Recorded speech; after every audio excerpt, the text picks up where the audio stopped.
Hey, Jason Wood here, the VA loan guy and host of the Armed and Ready podcast. Today we have a really exciting episode for you. Come on and take a look.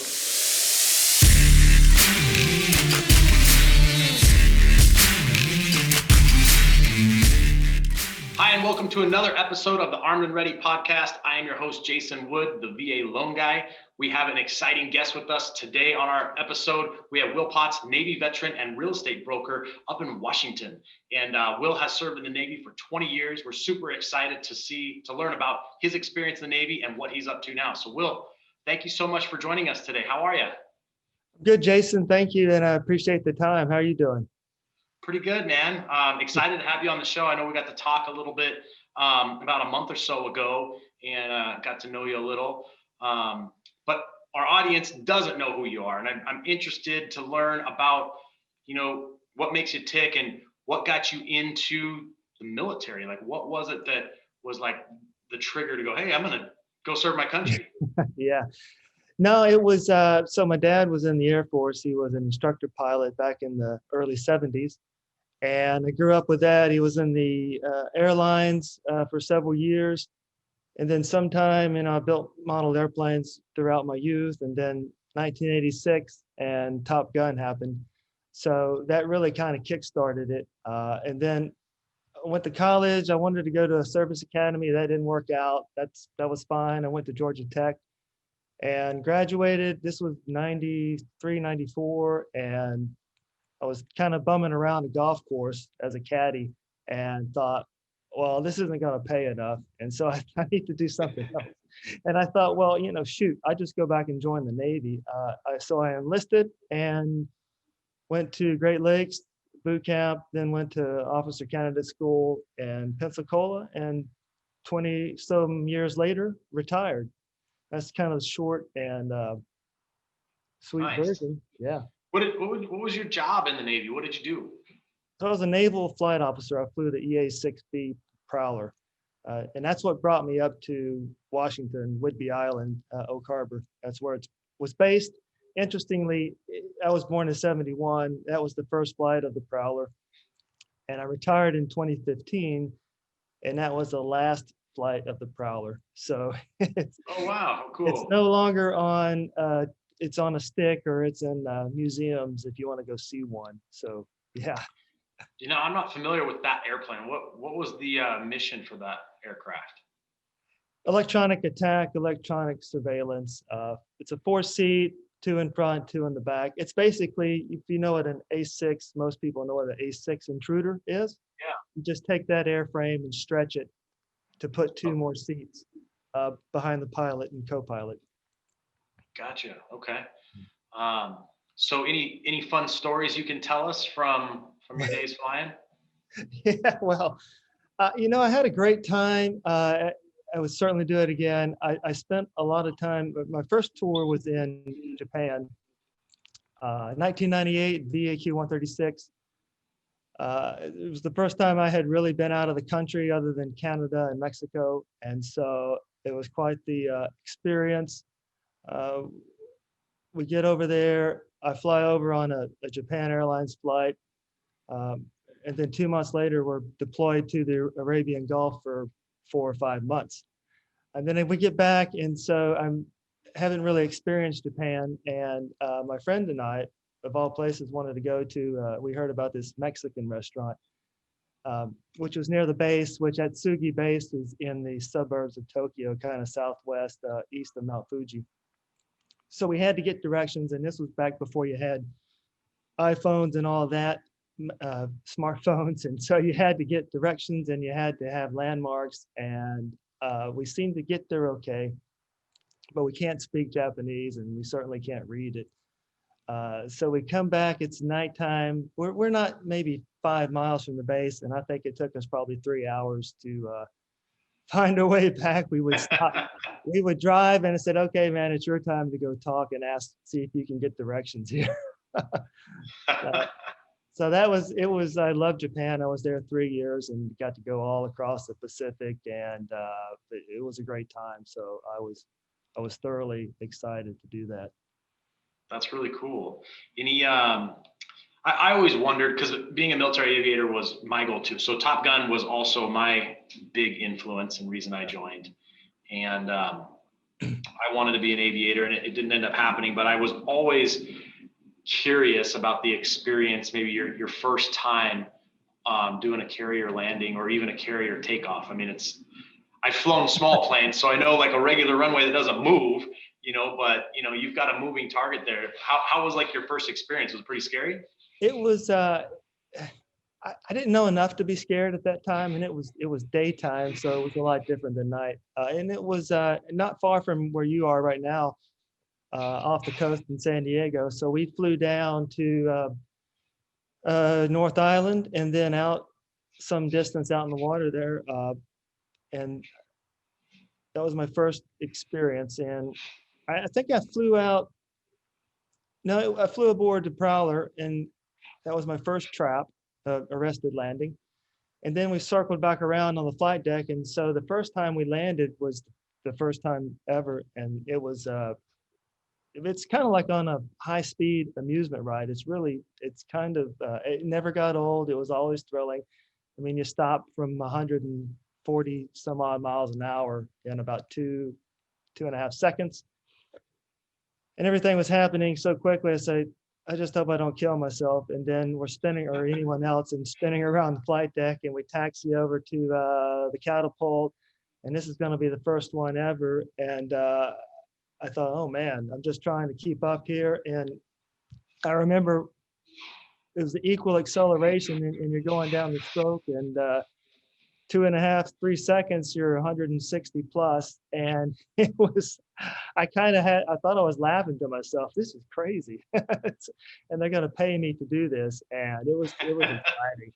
It was unbelievable. And like I said, it never got old. That was always fun. The only time it got old was at night.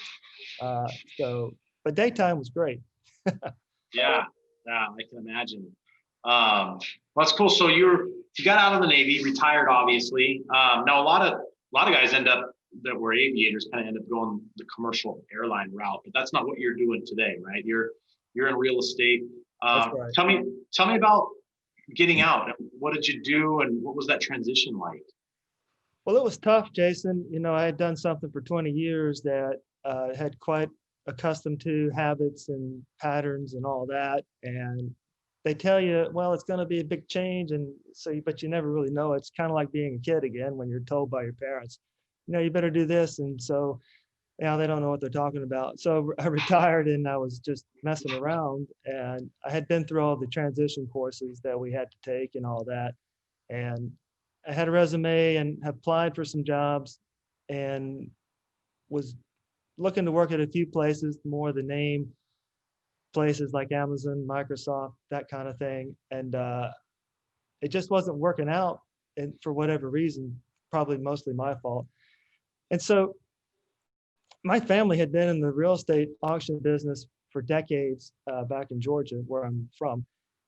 And also my neighbor, just a couple of houses down the street, kept talking to me, well, hey, why don't you come try this out? And so finally I gave in after about 6 months, and with bills piling up. And so I had to do something.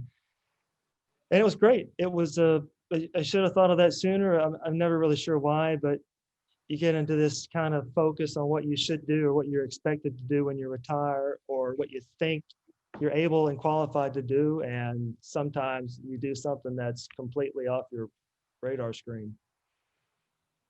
Yeah. It's really interesting. So you picked up, now you weren't doing real estate with your family, right? Because they're in Georgia. Yeah. Right. You're up in Washington. So you're on your own. And I mean, just because I'm in the same industry, I know it's, this is a commission only. No one's giving you an hourly rate. You don't get paid to just give advice, right? You only get paid if you're closing on a transaction. So getting your real estate license didn't mean the bills piling up got paid right away, right? I mean, there's some ramp up time there. They kept piling up. They just piled up faster too. And luckily, I have a great wife, and she was definitely taking care of me and helping me out, and a lot. And you're right.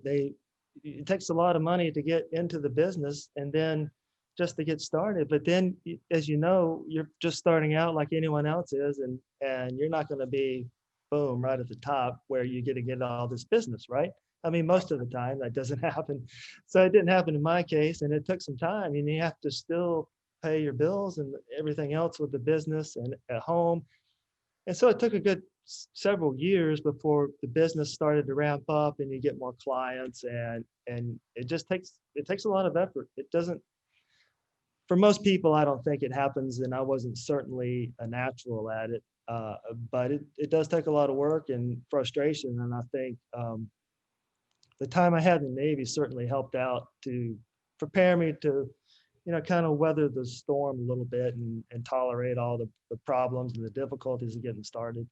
Uh, but yeah, I don't look back now. I think it was probably, the only regret is I didn't do it sooner, because I retired in February of 15, and it took me until probably the end of that year, and I had my first deal early in 16. So I just kind of wasted a lot of time, but yeah.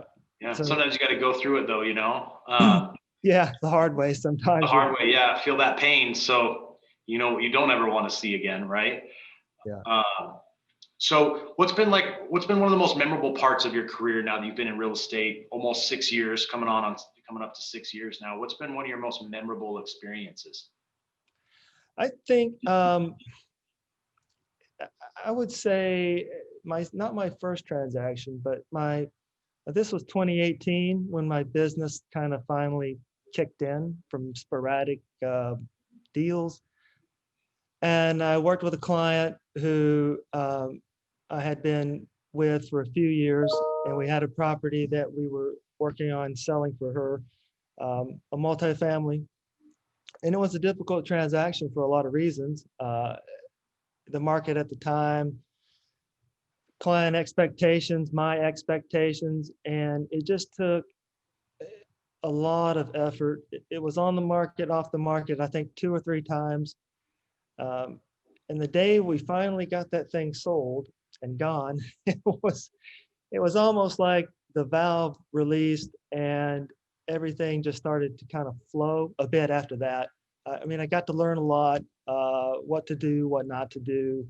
Um, she was great to work with, was very patient and tolerant of me, um, gave me the opportunity, which I'm thankful for. But it wasn't anything necessarily specific, but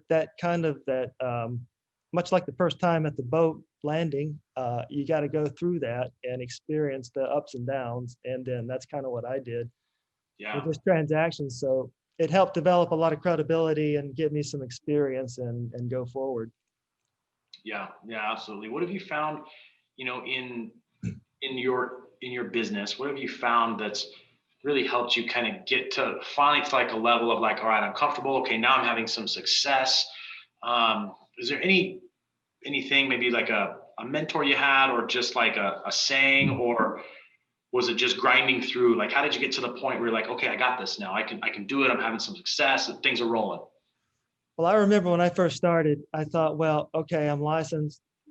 Now, how do I do this? And there was no real manual like I had before, right? To fly an airplane or to go do some type of mission. So I thought, okay, I got to learn to do this. What do I do here? And it took a lot of trial and error. And I thought, well, this is just kind of crazy. And like you said, they're not going to pay you unless you sell something, right? So I'm busting it to figure out. And I thought, well, it can't be this hard. And I had some resources. I finally kind of put everything together, and it just took a lot of trial and effort. And what I finally figured out, Jason, was that I had to have a process to do everything. And I had to have a disciplined approach so that I was using the time that I had to be the most efficient broker that I could be. And once I figured that out, once I went through some coaching, and I've hired a coach since, and I had some procedural steps to follow and some things to do on a daily, weekly, monthly basis, then focusing on the process kind of took care of everything else. The business started to kind of fall in place, and the referrals would kind of come in. things just started happening, and suddenly, this was 2 years ago.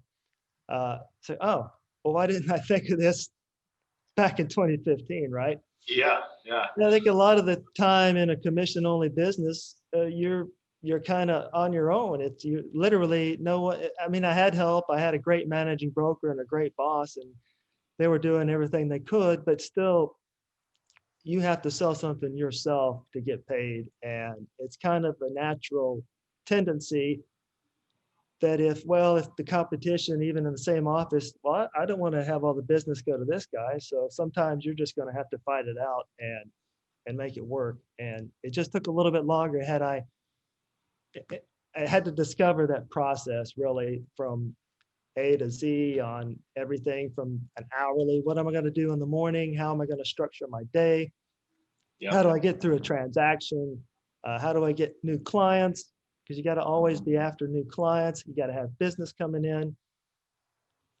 So yeah. No, I think you touched on it too with like, the structure and hiring a coach and stuff. And I think one of, for military folks who are transitioning into, our industry or an industry that's similar is we're so used to structure, right? We're used to like be up at this time, be here at this time. This is what you're eating. This is what you're wearing, right? This is what you're doing for work today. Like yeah, it's all mapped out. I didn't have to think about what to wear for 20 years. Yeah, exactly. Now you got to add that complexity. But you get into this and everyone's like, oh, the freedom. I can work when I want to. I can show up when I want to, do what I want. I have all this freedom. The reality is you end up having less freedom because it takes so much more effort to get the momentum and get it rolling, right? And Yeah. so you're working on the weekends and you're working late at night and you're 7 days a week, and hopefully not forever, but for a while you are. And No, it's yeah, it's great. I love it. It's really the first time once I got over that hump, took a couple years, which was frustrating, but now, I'm for the most part my own boss and I set my hours and the sky is kind of the limit on what we can do. And so where that structure was great before and I needed some now it's to the point where I can kind of control that and I can manage my own decisions for the most part and do what I want to do and set my own goals and have the freedom to make it work. yeah.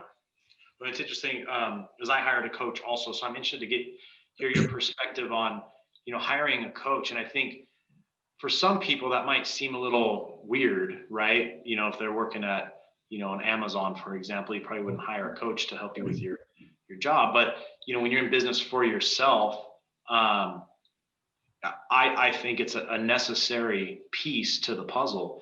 But what are your thoughts on, hiring a coach and how's that helped you? I absolutely encourage it, recommend it. Don't stop it, go. Just go ahead and do it.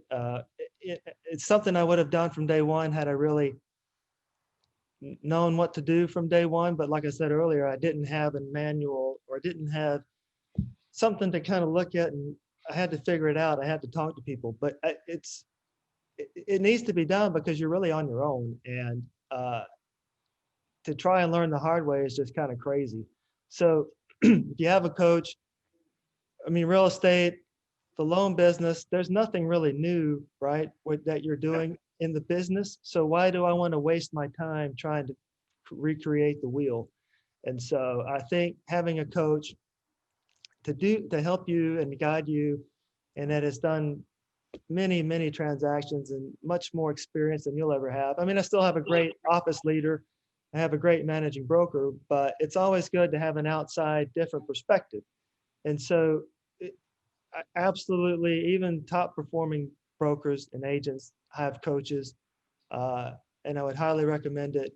Even if you think it's going to cost an exorbitant amount, it's still a business expense. And if you don't put any money into your business, how do you expect to make a lot of money? To be successful, you have to put something out there.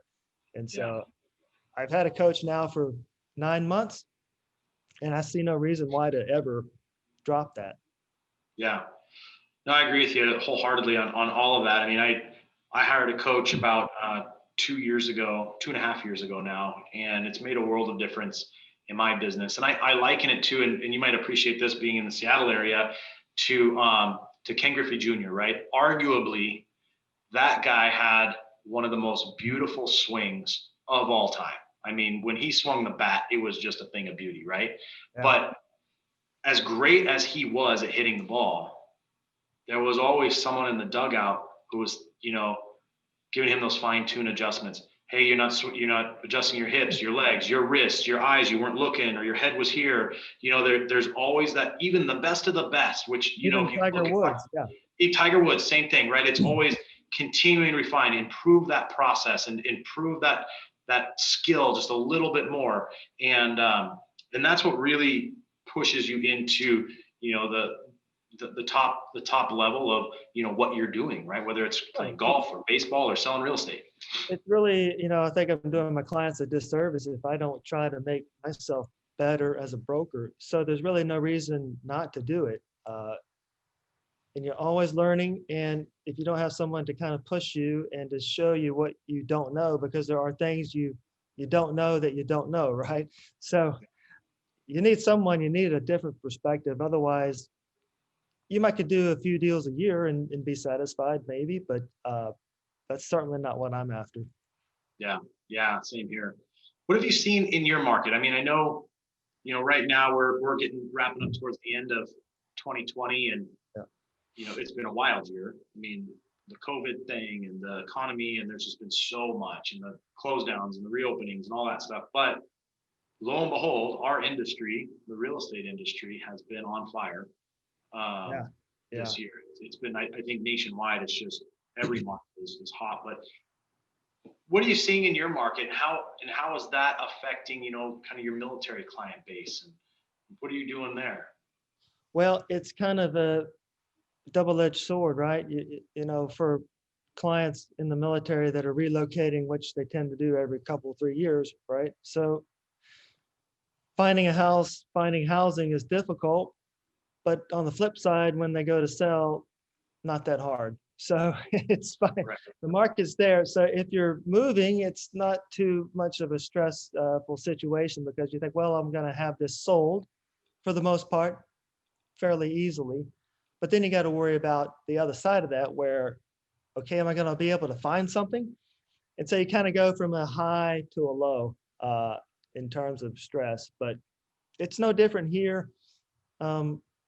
It's just the inventory levels are so low, Jason, that it's almost like it's December, but it feels like you would never guess that if you just looked at market stats.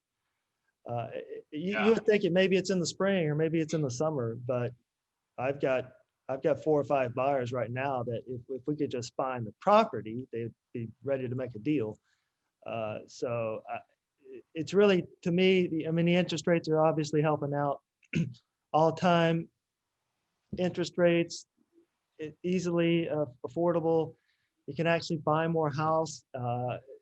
And then the inventory level is really the chief driver, in my opinion, that you have so few homes that there's so much competition. There's so many buyers out there that it's just elevating the prices even more. And so it's kind of separated temporarily, I think, this year from what you might normally think a typical market would be. And then you think, well, the pandemic, it's just not even slowing it down. And I think it all comes back to inventory, really. Yeah, I agree with you.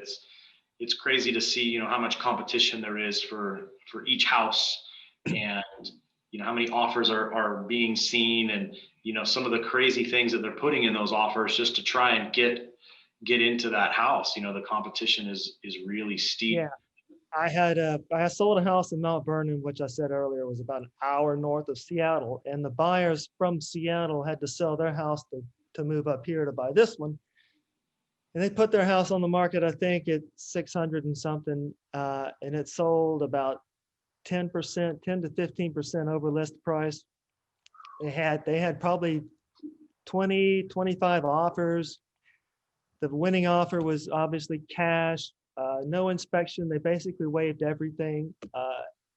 And that's a bit of an extreme example, but that's not too uncommon to see that.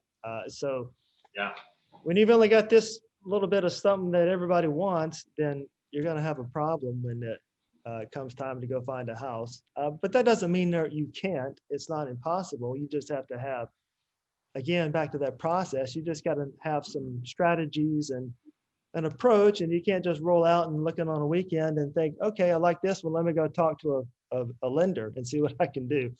Yeah. But You it's already too lost late. out at that point. Yeah. Yeah, it's too late. Yeah. You gotta be really prepared in this market and do everything ahead of time. No doubt about that.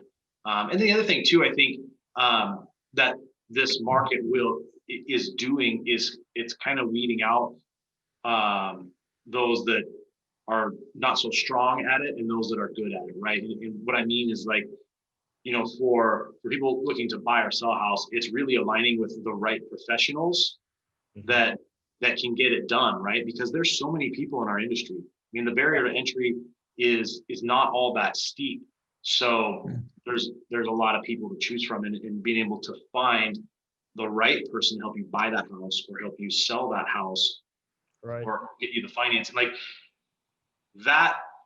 Those are the ones that are having the clients get into their home. Those are the ones that are having the sale price 15% over list, and I think sometimes that gets overlooked. It's just like, oh, the market's hot, so I'm going to make a lot of money in my house. Well, maybe, but having the right person is really what's going to drive that. And same on the buying side. It's like, yeah, you can pick any agent, but if you really want to get into the house, you got to have the right agent. Am I right? Oh yeah, absolutely. You got to have the right agent, the right broker, and the right lender. You got to know that you can get through every step: appraisal, inspection. You got to be ready for anything to happen. You got to be able to close on time. And so everything is just kind of heightened and exacerbated in terms of importance. And so you think you're just going to roll down and walk in with, oh, my cousin is a broker or just got her license, and we'll be fine because, hey, I'm selling this house. I can just slap it on the market and it'll be fine, right? Well, you might get taken advantage of. You might, and certainly as a buyer, if you don't know the strategies and the importance of an inspection and what to do, and there's just so many tripwires that it's complicated. And if you make a mistake, it's well, for most people, it's the most expensive transaction that they'll ever have. Then it's a real problem. Yeah. Yeah. Well, and one of the wisest transactions you can ever do too. I mean, for, setting yourself and your family up for the future, it's been proven time and time again. There's no better investment than real estate, right? Right. And we all need a roof over our head of some kind, right? Every wealthy person I know has multiple properties. Yeah. Yeah. I mean, I think there's a statistic out there, and I can't recite where it's from, but more wealth in the United States is created through real estate than any other vehicle. Right. Yeah. And so, especially for, our military audience that's listening to this, and, maybe still active duty, and, you're getting your PCS orders and stuff like that. And maybe you've lived on base most of the time, or, rented outside of base or whatever. The road to really securing your financial future is going to begin with real estate. And it's a super, super smart thing. And you have some advantages, that other home buyers don't have, in the sense that you have like that VA loan. And that's a financial tool that really is unmatched in the market. So you still have the same challenges, right, of getting an offer accepted and finding the right house, but that doesn't change anything. But you have such a great opportunity ahead of you, right? And then you're going to move in 3 or 5 years, and you can do it again. And over the course of a career, if you're planning and really doing it the right way, you can get out of the military after a nice career, have your military pay, probably some disability pay, and who knows, maybe a couple, 3 houses paying you some rental income, or maybe one of the houses is paid off, paying you a lot of rental income. I mean, you're set up really good for that time in the future, and then the world's your oyster. Yeah, you got some options there. You got flexibility. You can work if you want to, or do whatever you want. Yeah. Yeah, absolutely. So we'll tell us a little bit. I want to make sure people know how they can connect with you, and what areas you service in Mount Vernon area and stuff, and let them know how to best reach you. Is there a website they can get to you? Because we got people listening to this that are that's a big military area where you're at. Same with where I'm at in San Diego. You're one of the biggest in the nation up there. So you got a lot of folks that could potentially be needing your services. Well, you can go to my website, which is willpotts.com, and you can start there. I've got a Facebook business page as well, Will Potts at John L. Scott Real Estate, and you can find my numbers on there as well. And I've worked in Oak Harbor, which is on Whidbey Island where the base is. I've worked in Seattle. I've worked over on the Gig Harbor area recently. In Bellingham was where my office is. And so I'm a little bit all over based on my clients' needs and where they need to go. And I've worked in Anacortes, which is in Skagit County, where Mount Vernon is as well. So I've got quite a range. If you're looking to live near Seattle and north in the Puget Sound, then I can certainly help. Awesome. Well, I just want to thank you. I know it's hectic out there, super busy. Time is limited in our industry. So I really, really, truly appreciate you taking some time to be with us today on the Armed and Ready podcast. And for all our listeners out there, if you missed his contact information, you can always reach out to me at valoanguy.us. We can get you connected with Will or answer any of your real estate transitioning questions, any of that stuff. We're here to help. But thank you so much for checking out this episode, and we'll be back soon. Okay. Thanks, Jason. Appreciate it. Thanks. Thanks for checking out another episode of the Armed and Ready podcast. If for any information or follow-up to this episode, you can reach out to me at valoanguy.us.